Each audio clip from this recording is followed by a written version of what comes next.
Mes petits loulous, bonjour et bienvenue pour une nouvelle vidéo Flash Info Eden Zero. J'ai énormément de choses à vous dire car aujourd'hui, le 12 février 2021, nous avons eu des infos très croustillantes en début de journée et je peux vous dire qu'on s'en est mis plein la gueule, hein. Franchement, avec toutes les infos qu'on a eues.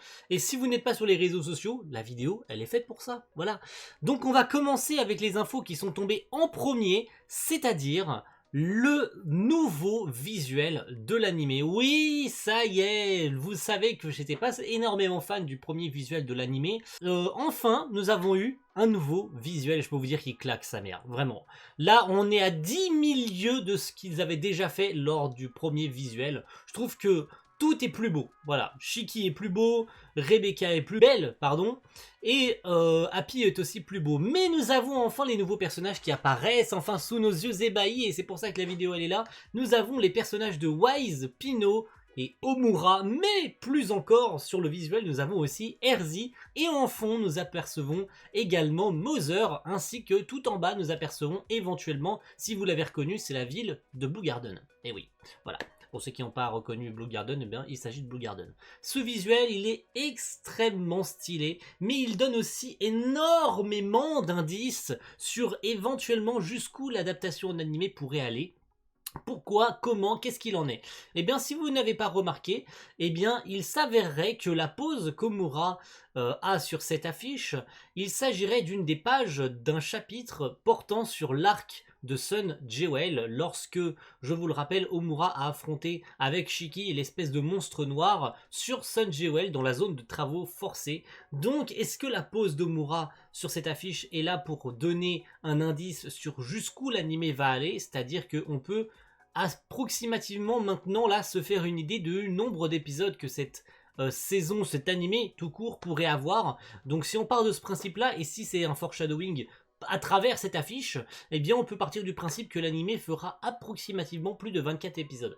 Voilà. En tout cas, c'est ce qu'on peut se donner comme idée, hein, parce que ça peut être une pause qui a été donnée juste pour l'affiche, et ça se trouve, c'est aucun indice, ça se trouve, l'animé fera 12 épisodes et les gens vont être déçus, ou bien c'est un foreshadowing et c'est un indice à travers cette affiche, à travers la pause qui a été donnée pour Omura, pour connaître le nom d'épisodes ainsi que jusqu'où l'animé va aller. Voilà. Est-ce que c'est un indice ou pas? À vous de trancher dans les commentaires. Voilà. À vous de voir si vous y croyez ou pas. La deuxième info, et je vous l'ai déjà dit, hein, les nouveaux personnages apparaissent sur cette affiche et nous avons enfin, vous les attendiez énormément depuis très longtemps, les seiyuu des personnages que nous attendions. Il s'agit des seiyuu des personnages de Wise, Omura et Pino. J'ai oublié de parler de Pino, hein. Je pense que je n'ai pas dit qu'il y avait Pino sur l'affiche. Eh bien, nous avons enfin leur seiyuu. Alors, nous n'avons pas encore celle de Erzi, mais je pense que, honnêtement, si ça reste logique, on devrait avoir la même seiyuu qu'Erza, hein. Donc, pour Wise, nous avons Monsieur Hiromichi Tezuka. Alors, je vous mettrai bien évidemment dans la description de la vidéo chacun des comédiens un lien MyAnimeList pour aller voir tous les rôles qu'ils ont fait, comme ça vous pourrez un petit peu voir s'il y a des animés que vous connaissez, que vous avez déjà vu et déjà entendu leur voix, hein, parce qu'il se peut que vous ayez déjà vu des animés avec leur voix. Alors du coup, la voix de Hiromichi Tezuka ne vous est pas inconnue, tout simplement parce qu'il est la voix de Hajil dans Fairy Tail 2018. Donc elle ne vous est pas inconnue cette voix, hein. Vous la connaissez si vous avez vu l'animé 2018. Alors est-ce que c'est un bon choix, est-ce que c'est un mauvais choix? Chacun est libre de penser comme il le veut. En tout cas, je suis très content d'enfin pouvoir voir le personnage de Wise avec une voix, hein. C'est très important. Et c'est en tout cas important pour moi comme c'est mon personnage préféré. Pino va être doublé par la seiyuu Shiori Izawa, qui est connue pour pas grand chose, hein. Chacun le voit un petit peu encore une fois comme il le veut. Mais si je devais donner un rôle qui revient un peu et que vous connaissez sûrement, il s'agit de Mary Hughes, qui apparaît dans l'un des arcs hors série de l'anime Fairy Tail. Il s'agit de l'arc de l'horloge infinie, hein. Donc je vous mettrai une image du personnage, comme ça vous vous en souviendrez hein, pour ceux qui ont vu éventuellement Fairy Tail en VO et pas en VF comme moi, hein, voilà. Et elle est aussi la voix de Puyo Puyo Ruby, hein, dans Rave Master, donc bon, plutôt dans l'OAV, hein, Fairy Tail Rave, hein, plutôt. Je pense que c'est plus ça, hein, parce que bon, je sais pas si l'animé de Rave a été jusqu'à la rencontre avec Ruby, donc j'ai pas envie de dire de bêtises. Et pour terminer avec Homura, il s'agit du seiyuu, car oui, il s'agit d'un seiyuu et pas d'une. Alors, il y en a qui vont créer la polémique et c'est pas absolument pas mon cas, parce que oui, il s'agit d'un homme, mais j'ai pas envie de créer de polémique ou quoi, car il s'agit de Shiki Aoki, donc qui est un comédien de doublage, mais qui doublera Homura, du coup, voilà. Vous pensez ce que vous voulez, parce que ben, même s'il s'agit d'un homme, c'est une femme. Voilà, j'ai pas besoin d'expliquer le comment du pourquoi, je pense que vous avez capté. Il s'agit d'une femme, mais c'est un homme, voilà. Mais c'est très important, on va voir, parce que ça va être son premier rôle majeur à Shiki Aoki, on va voir ce qu'il est capable de faire sur Homura, voilà. J'ai pas envie de dire elle, parce que c'est un homme, voilà. Vous comprendrez pourquoi si vous allez checker un petit peu sur les réseaux sociaux. J'ai pas envie de créer de polémique, encore une fois, parce que en ayant entendu sa voix, je suis très heureux d'avoir Shiki Aoki sur Homura, et ça va faire parfaitement l'affaire.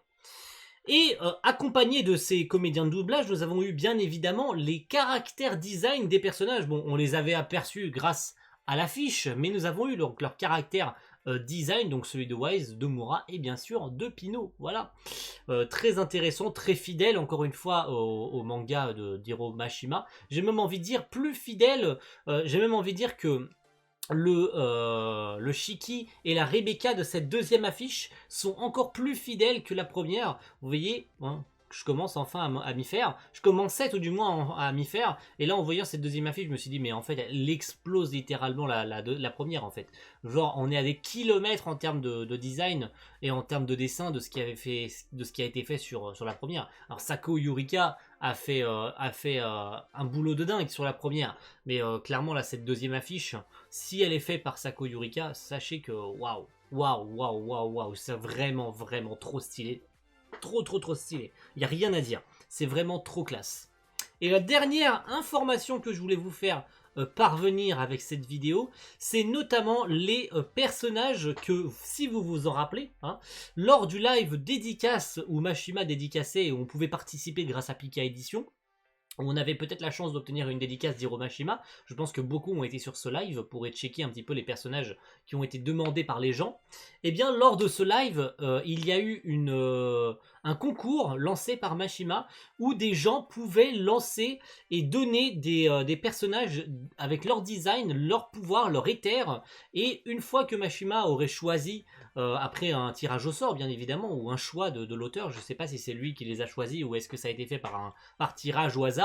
Je pense qu'il a eu le temps et il a eu le privilège de choisir lui-même les personnages qu'il voulait intégrer, où on pouvait du coup on pouvait dessiner un personnage avec leur design, leur pouvoir, en couleur ou pas en couleur, ça dépendait de ce que tu voulais, et Mashima les sélectionnait et ils apparaîtraient plus tard dans le manga. Et bien on a eu du coup les designs de ces personnages qui sont enfin apparus et qui ont été choisis, du coup les personnes, alors il me semble qu'il y en a 4 ou 5 et qui ont été choisis, donc je vous les mettrai à la suite. Donc on a différents personnages, donc on a un homme, on a 4 femmes pour un homme, voilà, c'est très intéressant. Alors Mashima, vous savez qu'il aime bien les femmes, mais choisir 4 femmes pour un homme, il y en a qui vont dire ouais, il aime plus les femmes ou quoi. Voilà. Donc bien évidemment, les designs qui ont été donnés, Mashima les a retravaillés pour qu'ils soient le plus fidèles au manga, hein, bien évidemment. Mais on ne va pas négliger le travail énorme qui ont été fournis par les artistes qui ont participé et qui ont gagné. Et Mashima a tellement aimé faire ça, et il est tellement déçu en fait de ne pas pouvoir en prendre plus, qu'il a dit qu'il retenterait l'expérience un peu plus tard. Alors, est-ce que ça sera à la fin du manga, un peu plus tard, ça peut être dans 2 mois, 3 mois, 6 mois, ça dépendra de ce qu'il a envie, mais il a dit qu'il réitérerait l'expérience parce que ça a été très dur de choisir, tellement il y a eu de talent, tellement il y a eu de demandes et de votes. Donc franchement c'était hyper cool, et ces personnages on verra de ce qu'il en est, voilà, leur pouvoir, ils sont à peu près détaillés, si vous savez lire l'anglais, il me semble que certains de les artistes originaux ont donné les descriptifs en anglais, et certains bien sûr sont en japonais, donc voilà, ça dépend de si vous savez lire le Jap ou pas. Voilà. Merci à tous d'avoir suivi cette vidéo informative, il y a eu pas mal de choses, hein, c'était très intéressant.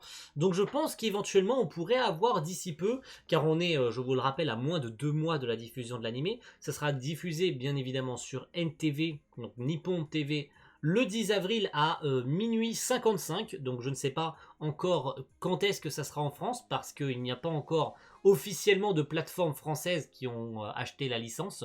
Donc est-ce qu'on va devoir... est-ce qu'une team de Scantrad va devoir se lancer dessus parce qu'aucune plateforme légale n'aura acheté les droits d'Eden Zero? Je pense que c'est impossible. Voilà.